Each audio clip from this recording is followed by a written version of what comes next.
इंदुरीकर महाराजांची मिरवणूक काढण्यात आलेली आहे। वादग्रस्त वक्तव्यामुळे घेरल्या गेलेल्या इंदुरीकर महाराजांना एकीकडे अनेक टीकाकारांना सामोरं जावं लागतंय, तर मोशीमध्ये आज त्यांचं कीर्तन होतं आणि या ठिकाणी मोशीकरांनी इंदुरीकर महाराजांची मिरवणूक काढलेली आहे।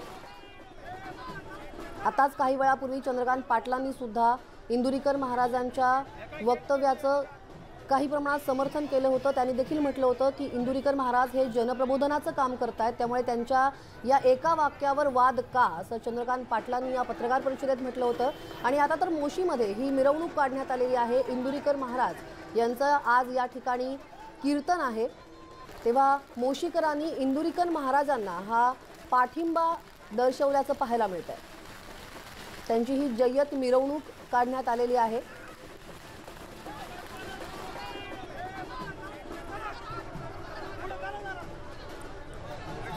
इंदुरीकर महाराजांनी गर्भलिंग निदानाबद्दल वादग्रस्त वक्तव्यावरून त्यांना नोटीस देखील पाठवण्यात आलेली आहे आणि अशातच मोशीकरांनी मात्र इंदुरीकरांना पाठिंबा दर्शवलेला आहे। याविषयी अधिक माहिती घेऊयात आमचे प्रतिनिधी गोविंद वाकडे यांच्याकडून।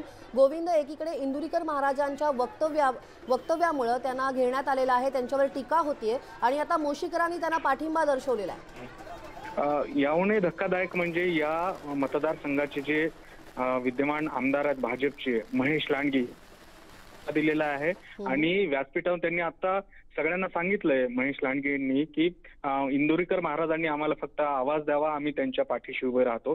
खरं तर हे खूप टोकाला हा सगळा वाद गेलेला आहे, मोठं वादग्रस्त विधान आहे। असं असताना या अशा पद्धतीने पाठिंबा देणं गरजेचं होतं का, किंवा हा अधिक वाढवण्याचा हा प्रयत्न आहे?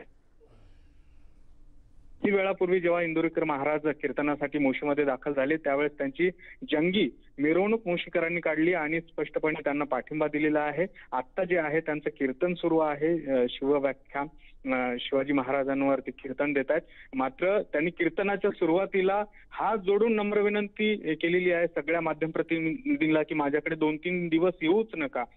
ते उद्विग्न झाल्याचे दाखवत आहेत, मात्र त्यांचं कीर्तन किंवा इतर जे वक्तव्य आहेत ते स्वतःच्या वक्तव्यावर ठाम आहेत का हे बघावं लागेल। त्या संदर्भात ते अजूनही स्पष्टीकरण देत नाहीत। दुसरीकडे आता राजकीय कुठेतरी हे वळण घेतलेलं आहे या सगळ्या यांनी, कारण की भाजपचे आमदार महेश लांडगे यांनी त्यांना जाहीर पाठिंबा दिलेला आहे, त्यामुळे हा वाद चिघळेल अशी शक्यता दिसते।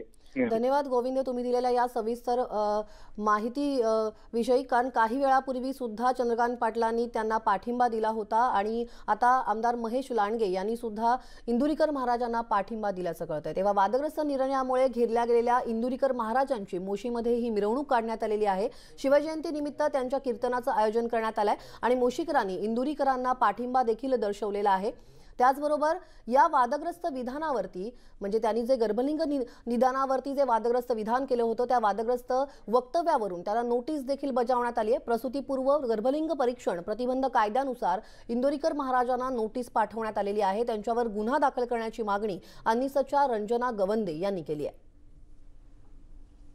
त्यामुळे आता इंदुरीकर महाराजांच्या वक्तव्याचा जो वाद आहे तो वाद आता चिघळेल असं एकंदरीत दिसतंय। याविषयी अधिक माहिती घेऊयात आमचे प्रतिनिधी साहेबराव कोकणे याच्याकडून। साहेबराव, काय सांगता येईल, आता हा जो वाद आहे हा वाद चिघळेल असं दिसतंय?